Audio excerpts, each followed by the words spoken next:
I'm an elite banker, so I deserve to remarry a beautiful and competent girlfriend. Being with a gloomy woman like you is bad for my luck. I'm divorcing a useless person who doesn't earn a penny. How can you say that? What about our child? What are you planning to do? You take care of Lily. I'm going to have a new child with my mistress. But by my husband with my daughter, and to make matters worse, he started talking about remarrying after getting his mistress pregnant. Puffed up with my husband's attitude, I decided to divorce. The divorce went through smoothly, but I had other important things to do. I went to my husband's workplace to handle an important procedure. This is where my husband and his mistress, smirking, approached me. Did you miss me so much that you came to my workplace? Zaza, you must have come to withdraw savings since you don't have money as a housewife, right? Facing the two of them looking down on me like trash. I told them with a cold expression. I came to withdraw $6 million. What? Upon learning that I had won a large sum from a lottery ticket I bought on a whim, my husband desperately begged for my forgiveness, completely changing his tune. My name is Emily. I'm currently 32 years old. My childhood dream was to become a caregiver. I wanted to be helpful to people. After graduating from high school, I attended a specialized school for care welfare and successfully passed. I was able to fulfill my childhood dream. Working as a caregiver was hard, but I found great fulfillment in being thanked by the patients. One minute, I was invited to a mixer by a close coworker. Thanks there. I met Ethan. My first impression was, wow, he's handsome. I wanted to talk to him, but he seemed like the cool, quiet type, and I wondered if he disliked such events. However, as luck would have it, we were headed in the same direction afterward. As we walked to the station together, I found he was surprisingly talkative, and we had a great time. Ethan was just shy, not cool or anything. I found that gap endearing. We quickly became close and decided to get married. However, through mutual acquaintances, I later learned that Ethan had another girlfriend at the time. I was shocked to discover it was a case of two-timing, but I only found out after we were married. We were married, so regardless, I believed he had chosen me purely out of love. In the early days of our marriage, we enjoyed watching sports and going to the movies on our days off, fully enjoying our newlywed life. Buying lottery tickets became a shared hobby. It started when we first stumbled upon a lottery ticket vendor while going to a sports event. We bought a sports lottery ticket on a whim. Surprisingly, we won. It was probably beginner's luck. It wasn't a huge amount, but we got quite into it, buying small amounts regularly, but not betting big. For example, we'd buy tickets on days considered lucky or if my horoscope was good that day. It was one of the few hobbies we both enjoyed. By our 4th year of marriage, we wanted a child but were having trouble conceiving. We were considering fertility treatments when we discovered I was pregnant. That's great. Thanks, Emily. We're finally going to be parents. When I confirmed the positive pregnancy test, my husband was teary-eyed with joy. Really? I'm so happy. But we can only be sure after going to the OBGYN, right? I'm so anxious. But somehow, I feel everything will be okay. It's just a hunch. The next day, I nervously went to the OBGYN. The doctor confirmed on the ultrasound. Congratulations, you are pregnant. I could see for myself that I was indeed pregnant. I was so happy that I immediately emailed my husband from the hospital's waiting room. I'm pregnant. Just entered the 5th week. Once we're in the safe period, we need to tell both our parents. The email was read immediately, and he replied, "Really? That's great. I'm so happy. Thank you. Emily, please take care getting home." He usually takes a while to respond, but he must have been really happy this time. I returned home, savoring my happiness. But that night, it's going to be exciting from now on. Ethan, do you want a boy or a girl? Tough choice. I'd be happy with either, but if it's a girl, I might be too sad when she gets married. If it's a boy, it'd be fun to play a lot while he's small. Well, yeah. But if it's a girl, I'd love to talk about love stories with her. We had such light-hearted conversations while eating dinner. Soon after, we found out the baby's gender. Thus, throughout the pregnancy, my husband supported me, and although it was tough, I had a happy maternity life without any major problems. Time flew by, and I safely gave birth to a lovely baby girl. We named her Lily. We talked about overcoming challenges together as a couple, but after the pregnancy and birth, I quit my job. Originally, I worked as a caregiver, which was physically demanding and involved night shifts, so continuing was difficult. However, my husband's attitude changed drastically after I became a full-time housewife. When we both worked full-time, we shared household chores, but once I became a housewife, he would say things like, "You've been at home all day, right? Shins, oi, haven't you cleaned? You must be bored, right? Think more elaborate meals," and started to berate me. With his attitude like that, our marital relationship gradually weakened, and although we shared a bed, our intimate life became non-existent. He only tolerates sleeping in the same bed because he has nowhere else to sleep. He even says, "I don't even want to sleep with you." I think to myself, then sleep on the floor. But I can never actually say that. We hardly have any meaningful conversations anymore. Ethan only talks about practical matters. Even when I try to initiate a conversation, he doesn't listen and just responds indifferently. "Hey, about the drama yesterday? Batchery. Today Lily did. The teachings, I see." That's how our conversations go. He only responds with "I'm or I see." He doesn't seem interested in expanding the conversation. The only time he gives a proper response is when he's angry. "What's this food? It's too bland. I can't enjoy this meal. I thought too much flavor isn't good for the health." "Shut up. You can't cook. Your cleaning is sloppy. You're completely useless at everything. If I hadn't married you, a woman like you wouldn't have been picked up by anyone. Haha." He often says things like that. Eventually, he even treats our 3-year-old daughter, Lily, coldly. "Daddy, looks like Emily drew this." She shows him a drawing of him, but he just dismisses it with, "Oh, I see. A child wouldn't grow fond of such a father." Still, I try hard not to upset him and avoid fights. But lately I've been thinking, am I just a housemate under the guise of a housewife? At home, he's like this, but he works. But he works at a major bank. My friends envy me, saying, "Wow, a banker husband? You're so lucky." And he seems to love you so much. Indeed, Ethan is good at keeping up appearances. Once at a friend's wedding, he said in front of everyone, "Emily is great at cooking, cleaning, and laundry. She's a really good wife." Hearing this, my friends were all excited, exclaiming, "Wow, that's so sweet."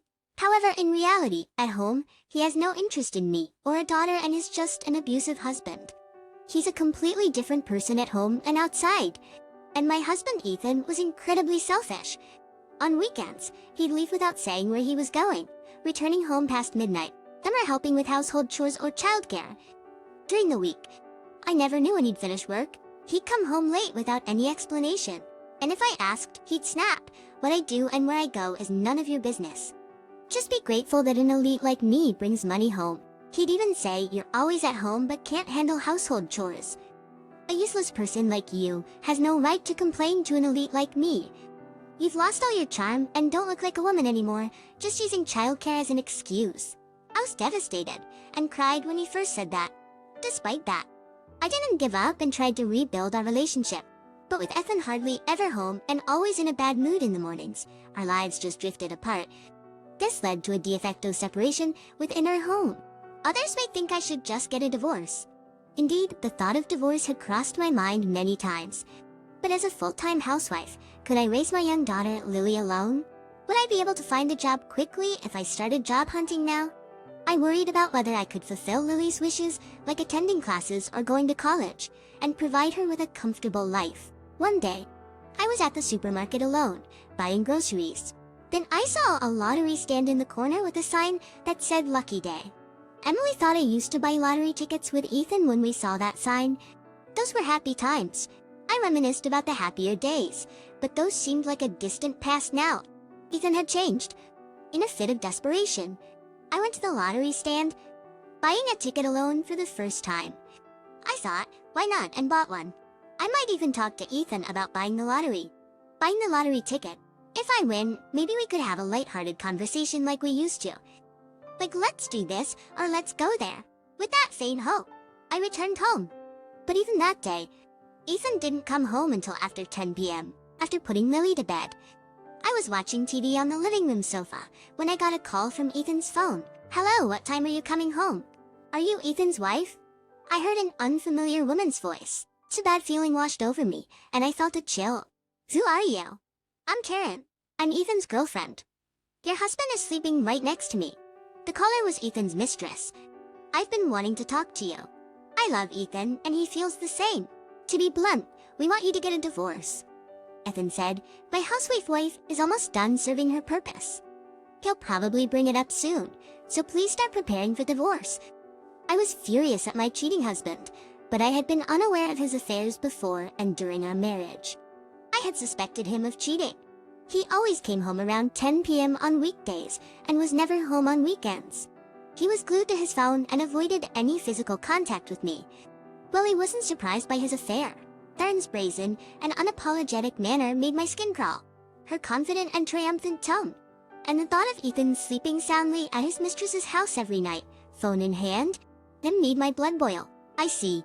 I can't say anything without talking to my husbands, so I'll end the call now. Let's talk again later. No, it'll be the same, even if you talk to Ethan.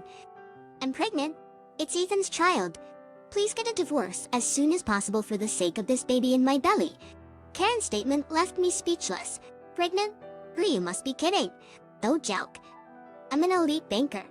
I'll provide for Karen and the baby. Ethan said. Rachel, I'll marry him and we'll raise this child together. Time for a wife swap. Aha. Oh, and can you send Ethan's stuff over to my place quickly? This woman must be out of her mind. I have a precious, beautiful daughter at home. And Ethan parroting around as an elite banker everywhere was just appalling. I was so fed up that I calmly asked for her address instead of arguing. All right, what's your address? She replied. Oh, aren't you obedient? It's add X tone, a slight action. I noted it down meticulously and hung up. Ethan returned home late, admitting to the affair as soon as I confronted him about Karen's call. Oh, she just spills everything, haha. So I deserve someone beautiful and competent like Karen. I stayed with you, a mere housewife, thinking you might be useful, but lately, I've realized that being with a gloomy woman like you brings down my luck. I'm divorcing a useless person who doesn't earn a penny, haha. His cruel words felt like sharp stabs to my heart. You luck, useless housewife, but we have a daughter to think about. I gathered my strength to ask, what about Lily? You take care of Lily. I'm going to have a new child. Of course. I'll pay the property division. A mere housewife like you can't live without it, haha. Forget, unlike you. It's easy for a high earner like me to pay property division, haha. No apology, no regard for our daughter. Does this man even have a heart? Something inside me snapped. I had no more attachment to this man. I had to protect my daughter alone. Ethan kept talking about Karen, whom I hadn't even asked about. She was a 24-year-old newcomer at his office, popular and beautiful. Ethan gleamed as he said, I'm leaving you, an old lady, to start a second life with someone young and cute like her. His words and his affair had hurt me deeply, but I couldn't even cry. I just wished for their misfortune. Ethan left that day with minimal belongings, saying he'd send the divorce papers once everything was settled. He didn't return the next day or the day after. He was probably staying with Karen. I started preparing for the divorce. I consulted a lawyer before filing, as I heard it's better to arrange property division beforehand. I sent Ethan's belongings to the address Karen gave and began preparing to move back to my parents' house with Lily. While clearing out the house, I found more of his stuff and contacted him. I found more of your belongings while cleaning. He casually replied he'd come the next day to collect them. The following day, Ethan arrived, and to my surprise, Theron was with him. Thanks to meet you, ex-wife. I'm feeling sick from morning sickness. Did you sign the divorce papers? Can you hurry up and finalize the divorce? Karen was indeed beautiful and much younger than me. Seeing Ethan holding her seemingly pregnant was revolting. I just wanted them to leave quickly. Here are the divorce papers and your belongings. I handed over the completed divorce papers, and Ethan roughly signed them and handed them back. Here, make sure you file these today. Sure. With that, they left. I sighed in relief. Now I had important procedures to handle beyond the divorce. The divorce with Ethan was finalized, and I received a lump sum property division payment. It was only to be expected, given his frequent boasts about being an elite banker. A week later, I visited the bank where Ethan worked for an important matter. Ethan approached me with a smirk as I tried to proceed with my business. What, you missed me? You're hung up on me, huh, Dalcio? Then Karen, who was supposed to be at the reception, came out too. Oh, look who it is, the ex-wife. What are you doing here? Let me guess, you're a housewife with no money, so you're here to withdraw savings, huh? Their sarcasm was unbearable. Thanks a buttermeal, I'm here to withdraw something else. $6 million? Yes, the lottery ticket I bought at the supermarket turned out to be a winner. When I used to buy lottery tickets with Ethan, we would excitedly check the results together. But this time, I bought it alone and didn't expect much. Casually checking the results online, I saw the message. Congratulations on your win. I scrolled down, thinking it was just a small prize, but saw an amount I had never seen before. Prize amount $6 million. Counting the digits, I realized it was $6 million. I was in shock and just stared at the screen, unable to move. The whole day felt like a dream, and I couldn't focus on housework or childcare. The next day, I checked again on my computer, and it still showed $6 million in dollars. I followed the instructions for claiming my prize, feeling somewhat detached, as if it were happening to someone else. I checked with my lawyer whether a lottery win before a divorce would be subject to property division. But since the divorce was due to Ethan's actions and our relationship had broken down, it was not subject to division. When I explained this to them, Ethan and Karen were incredulous. What? Why didn't you say that? That's not fair. It should be part of the property division. You cheated and got your mistress pregnant, and you're saying this? It's not subject to division. I've already confirmed it with my lawyer. That's a lie. Ethan raised his voice. When we were together, we never won that much. Why didn't you use your luck with me? Useless wife. How can you get all that money? You said it yourself, didn't you? Being with a gloomy woman like me brings down luck. Maybe the bad luck was because of you, huh? Read. Karen pulled at Ethan's arm saying, "What's with this woman? Ethan, let's go. It doesn't matter how much money she has, let's just leave." But Ethan didn't move and said something unbelievable. "Hey, Emily.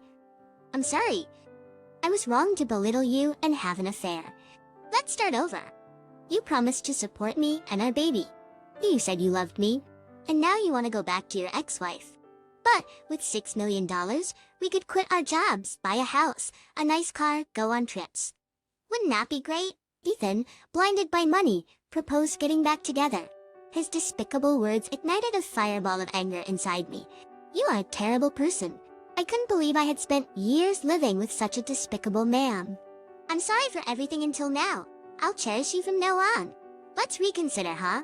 Ethan grabbed my arm and wouldn't let go. I shouted back, "Don't you dare joke with me." He seemed surprised by my outburst and flinched. At that moment, someone from the back of the bank approached us. "Ethan, what's going on?" "Mr. Branch Manager?" The person was the bank's branch manager. Ethan and Karen were flustered at his arrival. "Nothing, it's nothing. I heard about what's been going on from a staff member." "Are you sure it's nothing?" "Well, it's just that. I'll talk with you later about this, and your relationship with Karen." Ethan and Karen's faces turned pale. I guess the bank wouldn't take kindly to infidelity and pregnancy scandals being openly discussed in the workplace. I watched the three of them with thought. Serves you right. As the branch manager approached me, "Ma'am, I'm sorry for the discomfort you've experienced here." He bowed deeply to me, and Ethan and Karen followed suit, likely due to the branch manager's presence. "Oh no, it's fine. You came to withdraw your lottery winnings, right? Well, let me assist you with that." Thanks to the branch manager's smooth handling, I successfully withdrew my winnings and suddenly became a millionaire. 2 days later, Ethan kept calling me incessantly. I regretted not blocking his number. At first, I ignored the calls, but they were so persistent that I finally answered. "Hello, for Emily's?" "Thank goodness you answered." Ever since that day, my boss has been furious.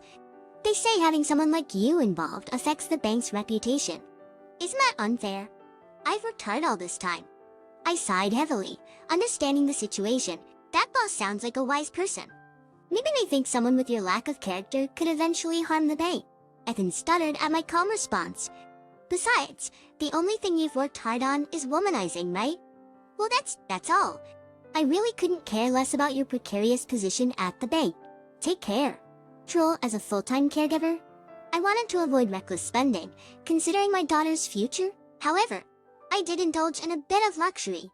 I took my daughter and my parents on a trip to Hawaii. Staying in a great hotel, being able to show my gratitude to my parents and spending quality time with my daughter made it all worthwhile. Running forward, I look forward to traveling more with my daughter, learning new things, and maybe finding new hobbies and passions. I'm excited to start this new chapter of life with my lovely daughter, living happily ever after.